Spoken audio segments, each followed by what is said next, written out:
오늘도 수요 예배에 참여하신 성도 여러분들을 주님의 이름으로 환영하고 축복합니다. 코로나 바이러스 때문에 여전히 어렵지만 믿음으로 잘 이겨내시기를 기도합니다. 이제 다 같이 찬송가 313장 내 임금 예수 내 주여 찬양 드리면서 수요 예배 시작하겠습니다.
예배를 위해서 제가 잠시 기도하겠습니다. 살아계신 하나님 아버지, 주일 지난 3일 동안도 은혜 가운데 지켜주셔서 감사합니다. 부족한 저희들 독생자의 보배로운 피로 구속해 주시고 당신의 자녀 삼아주심 감사합니다. 하나님의 그 사랑, 그 은혜가 너무나도 크고 놀라운데 어리석게도 자주 잊어버리고 제대로 감사하지 못하고 그래서 주신 축복 제대로 누리지 못하고 살아갑니다. 저희들의 허물과 부족함을 용서해 주옵소서. 예배드리는 가운데 부족한 저희들 말씀으로 일깨워 주시고 잊었던 하나님의 은혜 다시 기억하고 감사하며 주님 품으로 한 걸음 더 나아가는 저희들이 되게 해 주옵소서. 이 시간도 그 은혜에 감사하며 예배로 나아갑니다. 저희들의 예배를 받아 주시옵소서. 예수님의 이름으로 기도드립니다. 아멘. 앞으로 수요 예배 시간에는 소선지서의 말씀을 강의 형식으로, 강의 설교 형식으로 다루도록 하겠습니다. 모든 내용을 자세히 다루기에는 너무 시간이 많이 걸릴 것 같아서 책의 분량에 따라서 주된 메시지를 중심으로 두세 시간씩 할애해서 말씀을 전하도록 하겠습니다. 선지서는 총 17권으로 되어 있는데 분량을 기준으로 크게 대선지서와 소선지서로 나눕니다. 대선지서는 이사야서, 예레미야서, 예레미야 예가, 다니엘서, 에스겔서 총 5권을 가리킵니다. 그리고 소선지서는 호세아, 요엘, 아모스, 오바다, 요나, 미가, 나훔, 하박국, 스바냐, 학개, 스가랴, 말라기 12명의 선지자가 기록한 12권의 선지서를 가리킵니다. 제가 소선지서들을 성경에 나오는 순서대로 이렇게 말씀을 드렸는데 이 순서는 어떤 이유에서인지 모르지만 기록된 순서대로 되어 있지 않습니다. 그래서 말씀을 나눌 때에 성경에 나오는 순서대로가 아니라 역사적으로 기록된 순서대로 살펴보도록 하겠습니다. 그런데 제가 다루는 순서가 다른 설교자들과 좀 다를 수도 있습니다. 그 이유는 선지서들이 기록된 시기에 대해서 신학자들 사이에 약간의 이견이 있기 때문입니다. 저는 ESV 스터디 바이블을 바이블에서 제시하고 있는 기준으로 하고 있다는 것을 먼저 말씀드립니다. 다른 책들과 달리 이 선지서들을 읽을 때에는 책이 기록된 역사적인 어떤 그런 배경에 대해서도 어느 정도 알아야 메시지의 의미를 보다 잘 이해할 수 있습니다. 그래서 선지서로 말씀을 나누는 동안 참고하시도록 선지서들이 기록된 시기와 또 어떤 역사적인 배경을 나타내는 아주 간단한 자료를 하나 만들었습니다. 구역장님 카톡으로 보내드렸는데 요청하시면 하드 카피를 우편으로 보내드리겠습니다. 각 책의 첫 시간에는 이 역사적 배경들 짧게 설명드릴 겁니다. 그때 참고해서 보시면 도움이 될 것입니다. 선지서들은 다양한 형식과 내용으로 되어 있지만 메시지에 있어서 공통적인 부분이 있습니다. 그것은 하나님의 백성들이 하나님이 명하신 그런 방법으로 살지 못하고 있을 때 선지자들을 보내서 전한 말씀이기 때문에 메시지는 주로 죄에 대한 지적과 그에 따른 심판의 메시지입니다. 하지만 하나님은 그런 심판의 메시지만 주시지 않고 꼭 회복의 메시지를 포함시키므로 당신의 백성들에게 희망의 메시지도 함께 전합니다. 이제 오늘 말씀을 같이 보도록 하겠습니다. 오늘 말씀은 아모스 2장 6절에서 16절 말씀입니다. 제가 읽어드리겠습니다. 아모스 2장 6절에서 16절에 기록된 하나님의 말씀입니다.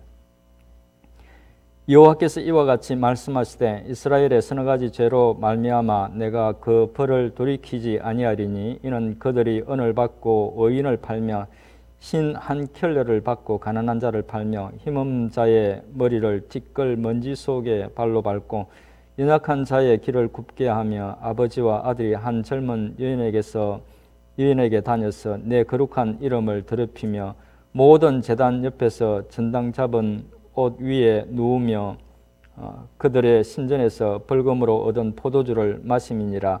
내가 아무리 사람을 그들 앞에서 멸하였나니 그 키는 백향목 높이와 같고 강하기가 상수리 나무 같으나 내가 그 위에 열매와 그 아래에 뿌리를 진멸하였느니라. 내가 너희를 애굽 땅에서 이끌어내어 40년 동안 광야에서 인도하고 아무리 사람의 땅을 너희가 차지하게 하였고 또 너희 아들 중에서 선지자를 너희 청년 중에서 나시린을 일으켰나니 이스라엘 자손들아 과연 그렇지 아니하나 이는 여호와의 말씀이니라. 그러나 너희가 나실 사람으로 포도주를 마시게 하며 또 선지자에게 명령하여 예언하지 말라 하였느니라. 보라 곡식 단을 가득히 실은 수레가 흙을 누름같이 내가 너희를 누르리니 빨리 다른 박질하는 자도 도망할 수 없으며 강한 자도 자기 힘을 낼 수 없으며 용사도 자기 목숨을 구할 수 없으며 활을 가진 자도 설 수 없으며 발이 빠른 자도 피할 수 없으며 말 타는 자도 자기 목숨을 구할 수 없고 용사 가운데 그 마음이 굳센 자도 그날에는 벌거벗고 도망하리라. 여호와의 말씀이니라. 아멘. 아모스의 말씀을 가장 먼저 다루는 이유는 말씀드린 것처럼 아모스가 가장 먼저 쓰여진 선지서이기 때문입니다. 먼저 아모스를 기록한 선지자 아모스에 대해서 잠시 말씀을 드리겠습니다. 그가 활동했던 시기가 구체적으로 나오는 부분이 있는데 아모스 1장 1절입니다. 같이 한번 읽어보겠습니다. 유다 왕 우시아의 시대, 곧 이스라엘의 왕 요아스의 아들 여로보암의 시대 지진 전 2년에 두고와 목자 중 아모스가 이스라엘에 대하여 이상으로 받은 말씀이라. 아멘. 남유다의 우시아 왕 시대, 또 북이스라엘은 여로보암 왕이 다스리던 시대에 활동했다고 말하고 있는데, 여기서 말하는 여로보암은 여로보암 2세를 가리킵니다. 이 왕들은 열왕기하 14장 23절 이하에 나오는 왕들입니다. 그러니까 아모스의 역사적 배경은 열왕기하 14장 23절 이하라는 것입니다. 아모스서를 읽을 때 이 부분을 함께 읽으시면 이해하는 데 도움이 될 것입니다. 역사적으로 이 시기는 북이스라엘의 마지막 번영기였습니다. 여로보암 2세는 당시 약화된 아람을 공격해서 하맛 어기까지 영토를 확대하고 전쟁의 승리로 많은 전리품을 국내로 이렇게 가져왔습니다. 그리고 근동 지역의 무역로를 차지하면서 통행세도 받고 국내 상업도 굉장히 발달하면서 정치적, 군사적, 경제적으로 유례없는 안정과 또 번영을 누리고 있었습니다. 북이스라엘이 너무나 잘 살고 있을 때, 아무런 문제가 없는 것 같을 때, 그때 아모스 선지자가 하나님의 심판의 메시지를 전했던 것입니다. 아마 아모스의 메시지는 그 북이스라엘 사람들의 마음에 전혀 와닿지 않았을 것입니다. 이어서 1절 후반부를 계속해서 보시면 과학적으로 연대를 추정할 수 있는 한 역사적 사건이 언급되고 있는데, 그것은 지진 전 2년이라는 표현입니다. 이 지진은 역사학자들에 의하면 BC 760년경에 발생했다고 합니다. 그러니까 아모스 선지자가 활동했던 시기는 BC 760년 전후 했으라는 것입니다. 그리고 그의 출신에 대해서도 밝히고 있습니다. 드고아 사람이라고 하는데, 드고아는 남유다, 예루살렘 남쪽에 있는 마을이었습니다. 그래서 이 말은 선지자 아모스는 남유다 사람으로서 북이스라엘에 가서 하나님의 말씀을 대언한 선지자라는 것입니다. 또 아모스 7장 14절 15절에 보면 그의 신분에 대해서 밝히는 부분이 나옵니다. 이 말씀을 보면 그는 목자이면서 뽕을 치던 사람으로, 원래부터 선지자로 부름을 받은 사람도 아니고 또 선지자의 자녀도 아니라고 말합니다. 이 내용을 보면 아모스 선지자는 남유다의 평범한 사람이었는데 하나님의 부름을 받고 북이스라엘로 가서 하나님의 말씀을 전했던 선지자라는 것을 알 수 있습니다. 단정적으로 말하기 어려울지는 모르지만 당시 북이스라엘에 많은 종교 지도자들이 있었을 텐데, 남유다의 어떤 평범한 농부를 불러서 하나님의 말씀을 전하게 하신 것은 그들 중에 하나님이 들어 쓸만한 사람이 거의 없었다는 그런 의미도 될 수 있을 것 같습니다. 전체 9장으로 된 아모스의 중심된 내용은 북이스라엘의 어떤 제약에 대해서 장차 하나님께서 심판을 하시겠다는 것과 또 하나님의 말씀을 듣고 돌아오는 자는 구원하시겠다는 것, 그러나 언젠가 다시 그들을 온전히 회복시키실 것이라는 약속의 메시지입니다.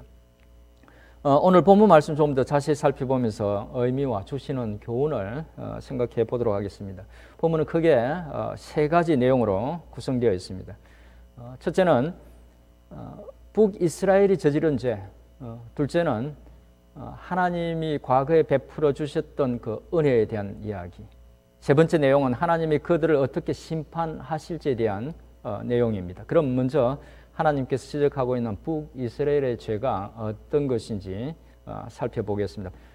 북이스라엘에 대한 죄는 6절부터 8절, 12절에 나옵니다. 언급된 죄는 한 5가지라고 할 수 있을 것 같습니다. 하나씩 간단하게 짚어보겠습니다. 6절 후반부에 보면 첫 번째 죄가 나옵니다. 그 죄는 은을 받고 의인을 팔고 신 한 켤레를 받고 가난한 자를 판다는 것입니다. 사람을 팔아서 이득을 챙긴다는 것입니다. 심지어 신 한 켤레와 같이 보잘것없는 것을 위해서 사람을 종이나 노예로 팔아버린다는 것이죠. 두 번째로 지적하고 있는 죄는 힘없는 자의 머리를 티끌 먼지 속에 발로 밟고 연약한 자의 어떤 길을 굽게 했다는 것입니다. 이 말은 무자비한 자들이 인간의 어떤 존엄성을 짓밟고 법정에서 자신의 어떤 영향력을 행사해서 재판을 굽게 해서 탈취했다는 것입니다. 세 번째 죄는 7절 후반부에 나오는 내용으로 아버지와 아들이 한 젊은 여인에게 다녀서 하나님의 거룩한 이름을 더럽혔다는 것입니다. 윤리가 땅에 떨어지고 성적으로 타락했다는 것이죠. 네 번째로 지적하고 있는 죄는 8절에 나오는 것으로 제단 옆에서 정당 잡은 옷에 눕고 그들의 신전에서 벌금으로 얻은 포도주를 마신다는 것입니다. 외투는 가난한 사람들이 밤에 덮고 자는 이불과 같은 것이죠. 그것을 빼앗으면 그들은 밤새 추위에 떨어야만 합니다. 그래서 하나님께서 출애굽기 22장 26절에 기록된 것처럼 만일 외투를 저당 잡히면 반드시 해가 지기 전에 돌려줘서 그 가난한 사람이 추운 밤에 외투를 덮고 잘 수 있도록 하라고 명령했던 것입니다. 그런데 그들은 하나님의 그 명령을 어기고 돌려주지 않았을 뿐만 아니라 심지어 그것을 하나님께 예배하는 제단에 가져가서 자신들이 사용했다고 말합니다. 또 부당하게 벌금으로 빼앗은 포도주를 신전에서 마셨다고 말합니다.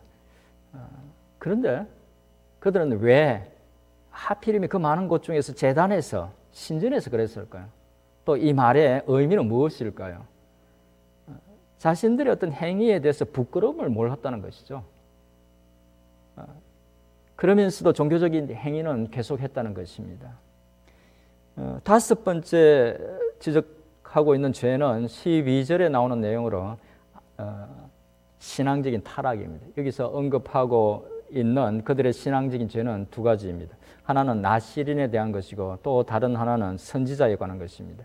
나시린에 대한 규례는 민수기 6장에 나오는데 하나님의 일을 하도록 불러서 따로 세운 그 나시린이 지켜야 할 규례 중에 하나는 포도주를 마시지 않는 것이었습니다.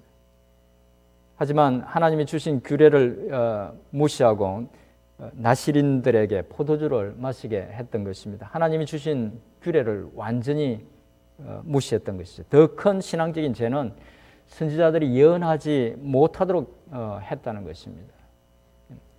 이 말은 선지자를 통해서 주신 하나님의 말씀을 거부했다는 것이죠. 오늘 말씀이 담고 있는 두 번째 내용은 9절부터 11절에 나오는 내용으로 하나님께서 이스라엘 백성들에게 과거에 어떤 은혜를 베푸셨는가 하는 것입니다. 이 내용은 아주 짧지만 중요한 의미들을 내포하고 있습니다. 9절에 보면 강한 그 아모리 사람들을 그들 앞에서 멸하셨다고 말씀합니다. 열매와 뿌리까지 진멸하셨다는 것은 그들을 완전히 멸하셨다는 것이죠.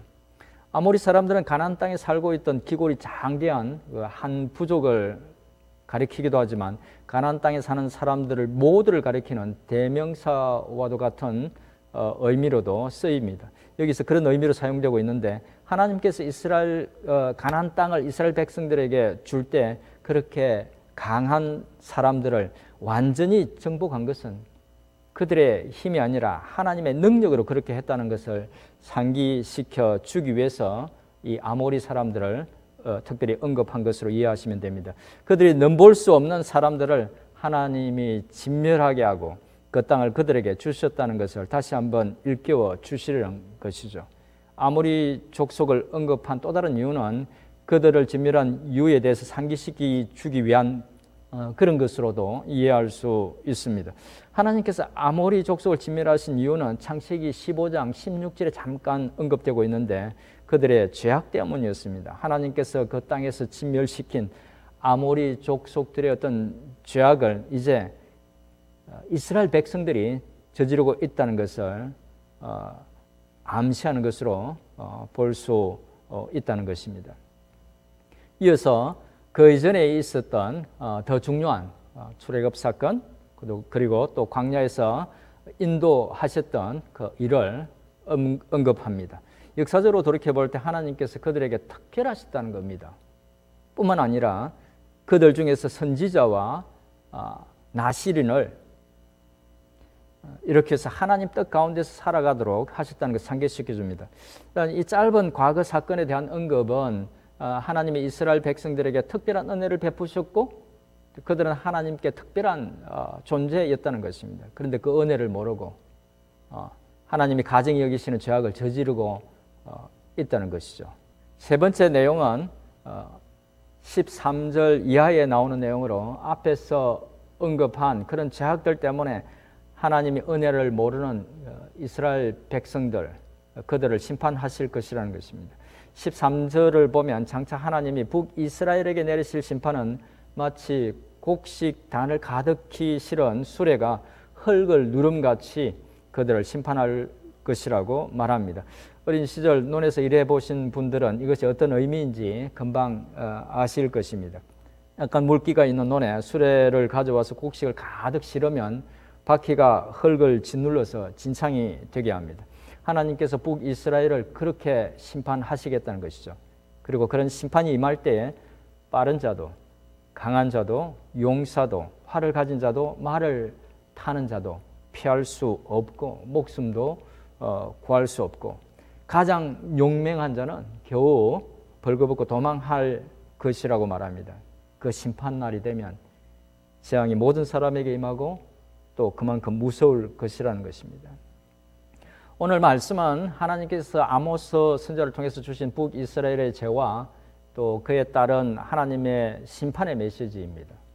아모스 선지자는 북이스라엘에게 하나님의 심판의 메시지를 전하면서 어떤 독특한 형태를 취합니다. 두 가지 면에서 좀 독특한데, 하나는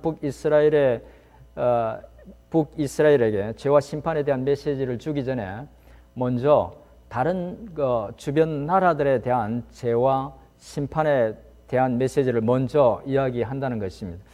각 나라의 어떤 죄에 대해서 하나님께서 심판을 하시라 말을 들었을 때에 아마도 북이스라엘 사람들은 역사 속에서 한 번씩은 불편한 관계였던 나라들이 심판을 받게 될 것이라는 말에 기분이 좋았을 것입니다. 아마 고소했을지도 모릅니다. 하지만 유다에 대한 심판의 메시지 다음에 이제 자신들도 하나님의 심판의 대상이 될 것이라는 말을 들었을 때 그것도 자신들이 듣고 좋아하면서 그런 심판을 받아 마땅하다고 생각했던 주변 나라들이 저질렀던 죄가 때로는 그보다 심한 죄가 자신들에게 있다는 것을 지적받았을 때 그들은 자신들 또한 하나님의 심판을 피할 수 없으리라는 것을 알았을 것입니다. 같은 죄가 있기 때문에 변명할 여지가 없었을 것입니다. 이런 자신의 죄를 인정할 수밖에 없게 하는, 그래서 심판을 면하지 못하리라는 어떤 판단에 이르게 하는 이런 독특한 화법은 아마 아모스가 남유다 출신의 선지자였기 때문일 것으로 보입니다. 북이스라엘에 대한 메시지의 또 다른 특이한 점은 다른 나라들의 부족함에 대한 지적보다 훨씬 더 그 북이스라엘에 대한 어떤 그런 죄에 대한 지적들이 또 심판에 대한 어떤 경고가 구체적이고 자세하다는 것입니다. 그리고 그들을 일컬을 때도 3인칭으로 일컫지 않고 너희라고 2인칭으로 이렇게 부르고 있다는 것입니다. 결국 아모스를 통해서 하나님께서 심판의 메시지를 전하고 싶었던 나라가 바로 북이스라엘이라는 의미가 되는 것입니다. 바로 북이스라엘, 네가 문제고 장차 이게 임할 심판에 대해서 생각하고 두려워하라는 것입니다. 오늘 말씀을 통해서 우리는 여러 가지 어떤 교훈들을 생각할 수 있지만 가장 두드러진 것은 하나님께서 북이스라엘을 심판하시는 이유로 가장 먼저 언급하고 계신 것이 가난한 자들 또 의로운 자들을 부정하고 불의한 방법으로 학대하고 착취하는 것이라는 사실에서 얻을 수 있는 교훈입니다. 다시 말씀드리면 하나님의 백성들의 삶 속에 공의와 정의가 없다는 것이 심판을 내리시는 주된 이유라는 데서 교훈을 얻어야 한다는 것입니다. 이 사실이 주는 교훈은 공의롭고 정의로운 삶을 살지 못하면 가난하고 불쌍한 사람들에게 긍휼의 마음을 품지 못하면 당신의 백성으로서의 자격이 없다는 것입니다. 그렇게 사람에 대한 긍휼이 없이 공의와 정의에 대한 인식이 없으면 주의를 지키고 11조를 내고 헌신하는 어떤 그런 종교적인 행위가 의미가 없다는 것입니다. 오히려 그렇게 하는 것은 8절에서 지적하고 있듯이 하나님의 심판을 초래하는 죄와 악을 더하는 것이 될 수 있다는 것입니다. 이 말은 우리가 그리스도인으로서 그렇게 살아야 할 뿐만 아니라 우리가 몸담고 살아가는 사회가 공의와 정의를 추구하고 힘없고 약한 사람들을 배려하고 돌보는 그런 사회가 되도록 적극적으로 관여하고 또 바꾸어 나가야 한다는 말이기도 합니다. 둘째로 생각해 볼 수 있는 교훈은 하나님을 멀리하면 개인도 사회도 죄악의 진창으로 빠져든다는 것입니다. 오늘 말씀에서뿐만 아니라 긴 구속사에 나타나는 수많은 사건들이 말해주는 것은 하나님을 멀리하면 사회의 공의와 정의가 사라져서 무질서해지고 윤리와 도덕이 무너지고 성적으로 타락하고 소름 끼치는 범죄들이 늘어난다는 것입니다.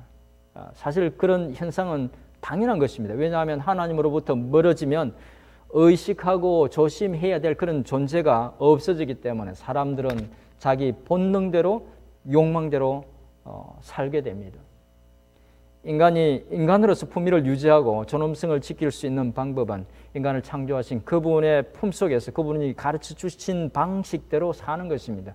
우리가 하나님의 품 안에 있을 때 인생으로서의 품위도 유지하고 복도 누릴 수 있는 것입니다.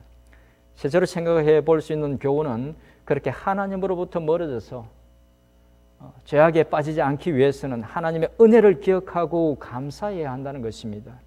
하나님이 우리를 얼마나 어떻게 사랑하셨는지, 사랑하고 있는지, 얼마나 우리를 귀하게 여기시는지 그 은혜와 그 사랑을 기억하고 감사할 때, 다른 말로 하면 십자가 속에 드러나는 하나님의 그 사랑, 그 은혜를 기억하고 감사할 때 우리는 죄악에 빠지지 않고 하나님을 붙들고 그 은혜 속에서 살 수 있는 것입니다.